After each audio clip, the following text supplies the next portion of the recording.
नमस्ते सदा वत्सले मातृभूमि जय हिंद। दोस्तों मैं किशन आप सबका स्वागत करता हूं। शुरू करते हैं आज के डिफेंस समाचारों को। चलिए बढ़ते पहले डिफेंस अपडेट की तरफ। भारत की प्राइवेट सेक्टर की कंपनी ज़ुलू डिफेंस ने एक स्वदेशी रूप से स्मार्ट स्कैटेबल प्रिसीजन म्यूनिशन सिस्टम को तैयार किया है, जो कि न केवल भारतीय सेना के सिचुएशनल अवेयरनेस को बढ़ाएगा, बल्कि ये खुफिया जानकारी एकत्रित भी कर सकता है और फिर सटीक स्ट्राइक कर सकता है। और इन सभी खासियतों की वजह से ये प्रिसीजन म्यूनिशन सिस्टम विरोधियों पर कहर बरपा सकता है, उन्हें मात दे सकता है। इसके अलावा ज़ुलू डिफेंस सिस्टम ने होवर बी लॉइटरिंग म्यूनिशन बनाया, साथ ही डार्क लॉइटरिंग म्यूनिशन भी तैयार किया। और यही नहीं, ज़ुलू डिफेंस सिस्टम का वॉल्यूम 15 म्यूनिशन ड्रॉप यूएवी भी तैयार हो चुका है। तो ऐसे में आप समझिए कि भारत के प्राइवेट सेक्टर की कंपनियां रक्षा क्षेत्र में आत्मनिर्भर बनाने के लिए काफी इनोवेटिव काम कर रही हैं। दोस्तों एक बड़ी अपडेट है भारत के S-400 डिफेंस सिस्टम को लेकर, और इसकी जानकारी अब लीक हो चुकी है और ये एक भारत के लिए बहुत बड़ी चुनौती बन सकता है। हाल ही में दोस्तों रशिया के जो टॉप मिलिट्री ऑफिसर्स हैं उनके ईमेल आईडी हैक हुए हैं, और इस मेल में उन्होंने ये सारी बातें जानने की कोशिश करी है कि भारत और रशिया के बीच जो S-400 मिसाइल सिस्टम का जो सौदा हुआ था उसमें क्या क्या चीज़ें शामिल है। ऐसे में जो जानकारी लीक हुई है, जो सबके सामने आ चुकी है, ऐसा नहीं है कि मैं इसको अलग से बता रहा हूँ, उसमें साफ तौर पर देखा जा रहा है कि भारत ने S-400 एयर डिफेंस सिस्टम के लिए सभी इसकी जो 4 प्रकार की मिसाइलें हैं वो हासिल कर रखी है, और भारतीय S-400 के पास सबसे लंबी दूरी की इंटरसेप्टर मिसाइल है। अब दोस्तों ये जो लीक हुआ डेटा है वो डेफिनेटली सुरक्षा में एक बड़ी सेंधमारी आप समझ सकते हैं, और दुनिया भर में इस तरीके की साइबर अटैक देखे जा रहे हैं कि इन्फॉर्मेशन किस तरीके से लीक हो रही है। इसे आप एक तरीके से इन्फॉर्मेशन वॉरफेयर समझ सकते हैं। हो सकता है कि इसके पीछे चाइना का भी एक बड़ा हाथ होगा कि वो जानना चाहता है कि S-400 में भारत ने क्या क्या चीज़ें ली है, और वो बातें अब खुलकर सामने आ गई है। ये एक बहुत बड़ी टेंशन की बात है दोस्तों।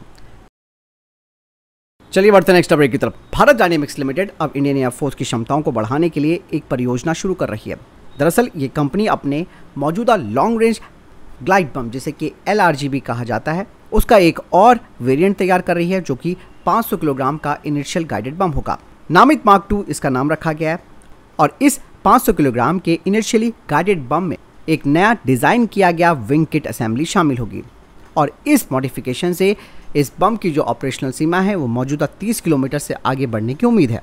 मार्क 2 वाला वेरिएंट कन्वेंशनल वॉरहेड से लैस हवा से सतह पर मार करने वाला LRGB के रूप में काम करेगा, और इसका इस्तेमाल दुश्मनों की हवाई पट्टियों, बंकरों, उनकी किलेबंदी संरचनाओं और इमारतों को नष्ट करने के लिए इस्तेमाल में लाया जाएगा, और लिटरली इससे भारतीय वायुसेना की क्षमता में एक बड़ा इजाफा होगा। बढ़ते नेक्स्ट अपडेट की तरफ। दोस्तों लॉकहीड मार्टिन भारत को अब अपने C-130J हरकुलिस की, और वो चाहता है कि गवर्नमेंट टू गवर्नमेंट सौदा ये किया जाए, क्योंकि दोस्तों लॉकहीड मार्टिन का C-130J आप सब जानते हैं ये पहले से इंडियन एयरफोर्स में शामिल है, और इंडियन एयरफोर्स करीबन 12 C-130J हरकुलिस का इस्तेमाल करती है।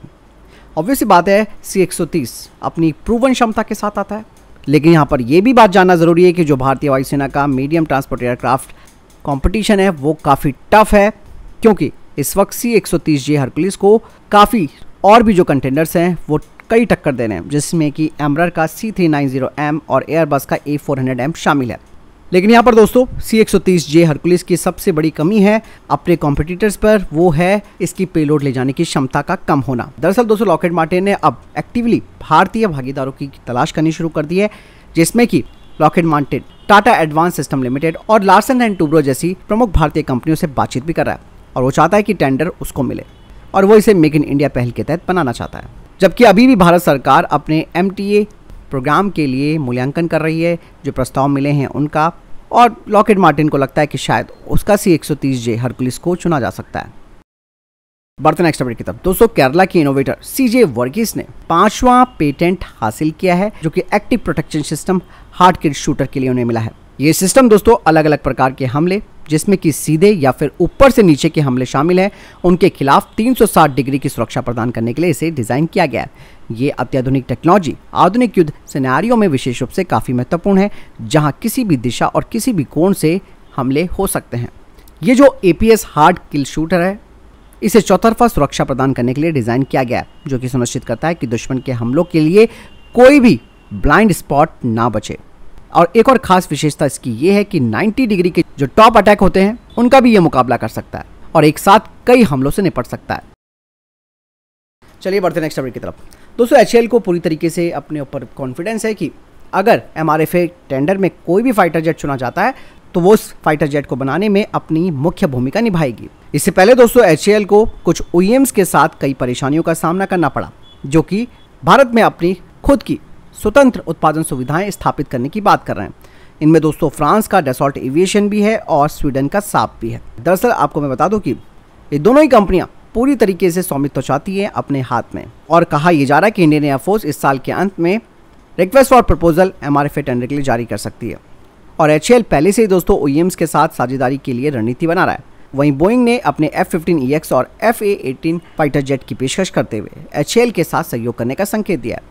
वहीं रशिया की जो रोस्टेक है उसने अपने MiG-35 और Su-35 विमानों की पेशकश कर रखी है, और साथ ही निजी भारतीय कंपनियों की तुलना में वो HAL के साथ काम करने को प्राथमिकता दे रहा है। वहीं F-21 को पेश करने वाला Lockheed Martin Tata aerospace system के साथ साझेदारी करने की योजना बना रहा है। हालांकि दोस्तों यहाँ पर काफ़ी बातें दिलचस्प आती है, और अभी तक राफेल फाइटर जेट एक मजबूत दावेदार माना जाता है MRFA टेंडर का, लेकिन प्रॉब्लम वही आ रही है, डसॉल्ट अपना पूरा कंट्रोल चाहता है इस पूरे प्रोजेक्ट पर। और आपको एक चीज़ और बता दूं कि इससे पहले दोस्तों जो MRCA टेंडर था उसमें डसॉल्ट एविएशन ने इसी तरीके की पेशकश की थी, जिसकी वजह से वो टेंडर कैंसिल भी करना पड़ा था। बढ़ते नेक्स्ट अपडेट की तरफ। दोस्तों DRDO ने अब एक नए cannon launch laser guided missile पर काम करना शुरू कर दिया है, जो कि स्पेशली जोरावर लाइट टैंक के 105 mm गन के साथ कंपेटेबल होगी।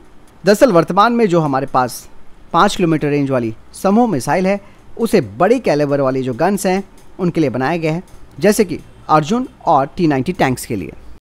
बढ़ते नेक्स्ट अपडेट की तरफ दोस्तों। कल दोस्तों भारत ने अपने phase 2 ballistic missile defence system का सफलतापूर्वक टेस्ट किया है। इस परीक्षण ने 5000 किलोमीटर श्रेणी की बैलिस्टिक मिसाइलों से बचाव करने की भारत की स्वदेशी क्षमताओं को प्रदर्शित किया। इस उड़ान परीक्षण ने लंबी दूरी के सेंसर्स, कम विलंबता वाले संचार प्रणाली और MCC और एडवांस इंटरसेप्टर मिसाइलों से एक कंप्लीट नेटवर्क सेंट्रिक युद्ध हथियार प्रणाली को मान्य करते हुए सभी परीक्षण उद्देश्यों को पूरा किया है। और यही नहीं दोस्तों, आपको मैं बता दूं कि इस दौरान पृथ्वी 2 मिसाइल को लॉन्च किया गया था टारगेट मिसाइल के तौर पर, जो कि दुश्मनों की मिसाइल की नकल कर रही थी, और इसे आसानी से जो ज़मीन और समुद्र में तैनात जो रडार सिस्टम्स थे उन्होंने डिटेक्ट किया, और उसके बाद BMD फेज 2 इंटरसेप्टर सिस्टम को एक्टिव किया, जिसने इस बैलिस्टिक मिसाइल को न्यूट्रलाइज कर दिया।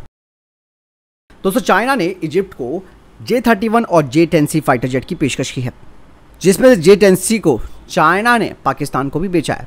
चाइना दोस्तों पूरी तरीके से इस कोशिश में है कि मध्य पूर्व के देशों के द्वारा अमेरिकी हथियारों पर जो डिपेंडेंसी है उसे कम किया जा सके। और आप सब जानते हैं कि इजिप्ट इस वक्त काफ़ी परेशान है, आर्थिक तंगी उसके यहाँ चल रही है, तो हो सकता है कि उसे काफ़ी सस्ते दामों पर या फिर एक सस्ते कर्ज पर ये फाइटर जेट चाइना दे सकता है। J-10C आप सब जानते हैं कि 4.5 जनरेशन का एक फाइटर जेट है, और J-31 ये 5th जनरेशन एयरक्राफ्ट है। इसे भी पाकिस्तान को देने की योजना चाइना की है। हालांकि दोस्तों मिस्र की वायुसेना के पास राफेल विमान भी है, और हाल ही में इजिप्ट की एयरफोर्स के कमांडर जनरल महमूद फवाद ने चाइना की यात्रा की। इस दौरान चाइना ने उन्हें अपने इन फाइटर जेट्स की पेशकश की है। J-10C फाइटर जेट एक हल्का फाइटर जेट है, और ये अपने लक्ष्य को आसानी से ट्रैक कर सकता है, साथ ही इसमें आईएसआर रडार लगाया गया है।